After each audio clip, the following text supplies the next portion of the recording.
for those of you anxiously awaiting a new Vegematic video, here it is.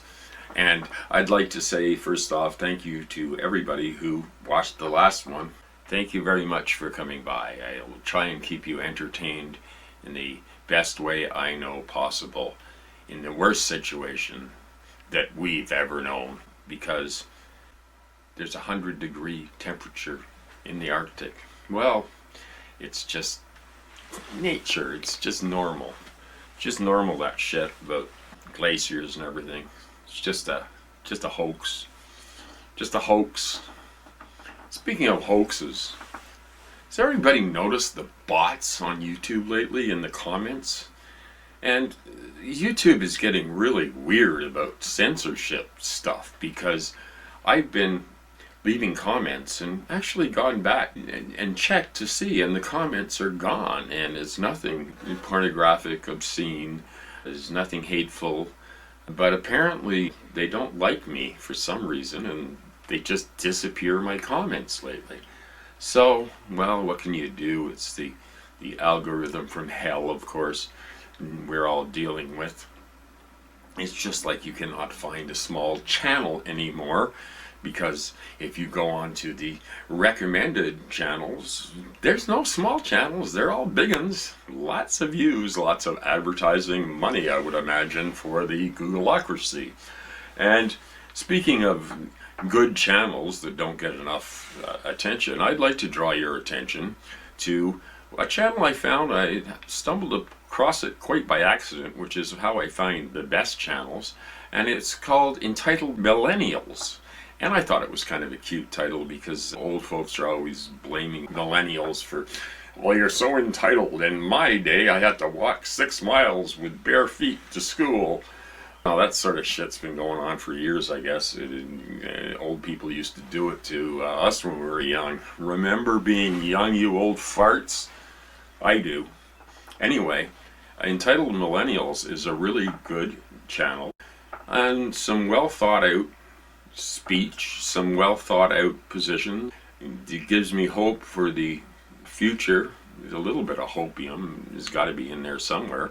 They're democratic socialists, and my goodness, there are democratic socialists, lots of us out there. Of course, large corporations have no interest in talking about the popularity of democratic socialism, because that would hurt their monopolistic dreams of world domination, which they're close to achieving. There'll be nothing left to dominate by the time they get around to that in a few years. They will inherit ashes. Oh yes, anybody happen to notice the latest rally by Herr Drumpf? Herr Drumpf was kind of disappointed when he got off the helicopter. His tie was undone, and he was holding his MAGA cap, and it was so sad. I wanted to cry. Wasn't it 6,200 people? Yeah, God, million people coming, because they all love me.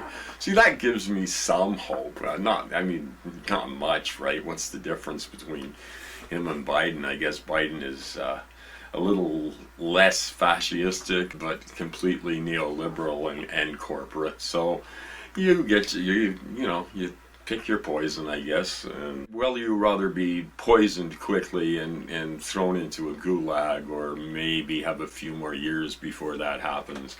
So I would suggest that you probably have to hold your nose and vote blue down there, because although it's revolting, of course, perhaps it'll be, no, it's going to be shit no matter what happens, isn't it? Well, that's the world these days. Maybe I sound cynical. I've lived long enough to be cynical. I've earned the right to be cynical. I deserve my cynicism. So I just don't think things are going very well right now.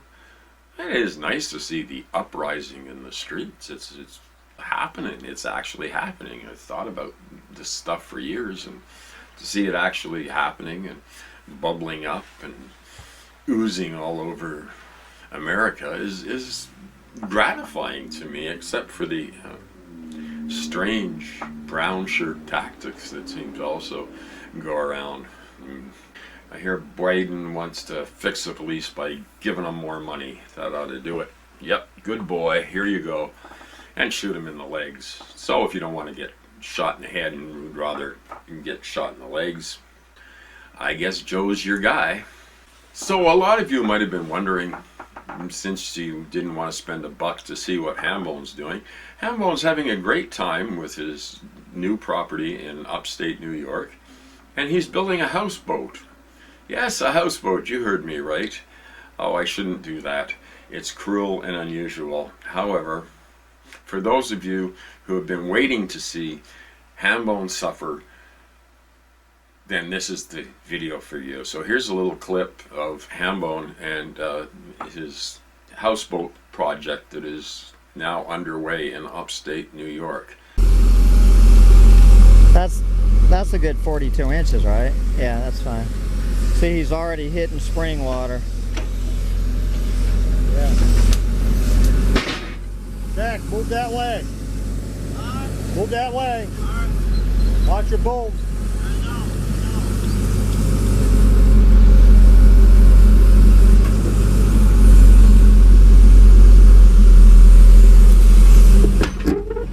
Now, do you have a next size smaller? What are you thinking?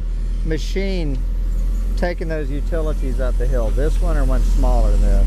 This one's small. I got a small one. But the one you brought over here, this just seems kind of excessive to me. But you're the one who knows what we need. Yeah, this is Yeah. Oh shit! See. This is what I was kind of afraid of. No.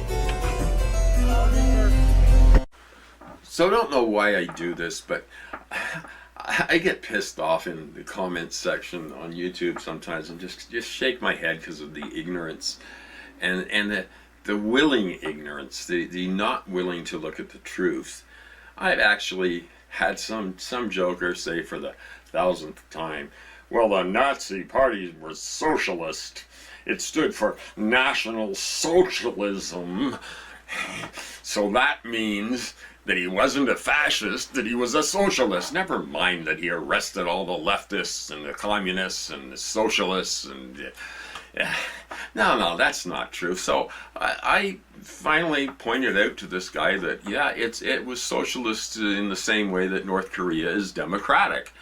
You know, and explained to him that it was developed as a propaganda technique to make Hitler more warm and fuzzy. He didn't believe me and wrote back and said, National Socialist. Nazi means socialist. So I finally had to just send him a link to Encyclopedia Britannica, who had a nice article posted about how Hitler was straight up fascist, no socialism there, no sir. Had much more in common with right-wing Republicans than with Bernie Sanders. I mean, I still love the guy because he tried and he's pointed the path forward, but hopefully a younger group will take up the mantle. I mean, I'm looking at Ocasio-Cortez. Give her a few years when she's eligible. Man, would she ever make a great president, in my opinion? But that's dreaming because of all the corporate money slushing around and floating in and out of Congress and the Senate and the lobbyists on K Street, and it's so damn corrupt. Fading empires always fade and become corrupt. So many parallels to the decline of various empires of the past and to what is going on in America, the not so beautiful anymore.